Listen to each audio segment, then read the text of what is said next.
દ્વારકાથી 30 કિલોમીટર દૂર આવેલ બેટ દ્વારકા કે જ્યાં આવેલી સરકારી જમીન ઉપર ગેરકાયદેસર દબાણો થઈ ગયા હતા. એ ગેરકાયદેસર દબાણોને હટાવવા માટે ડિમોલેશન કરવામાં આવ્યું હતું, પરંતુ 1 વર્ષ બાદ ફરીથી પુનઃ દબાણો થઈ જતા એ પુનઃ થયેલા દબાણોને દૂર કરવા માટે વહીવટી તંત્ર દ્વારા બેટ દ્વારકા ખાતે આજે મેગા ડિમોલેશનની કાર્યવાહી શરૂ થઈ ગઈ છે.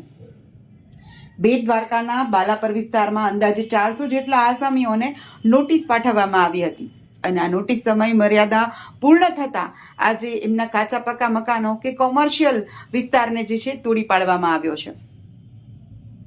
એસડીએમ સહિત વહીવટીતંત્ર, નગરપાલિકા, પીજીવીસીએલ તેમજ 1000 જેટલા પોલીસ જવાનો સહિત પોલીસ વિભાગ, ફાયર સ્ટાફ વચ્ચે સંકલન સાધીને આખું જ આ ડિમોલેશન, મેગા ડિમોલેશન જે છે એની કાર્યવાહી થઈ રહી છે.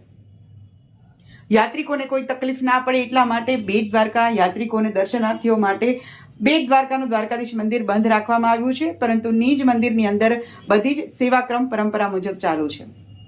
દ્વારકાથી આવી જ માહિતીઓ માટે like, comment and share Dwarka.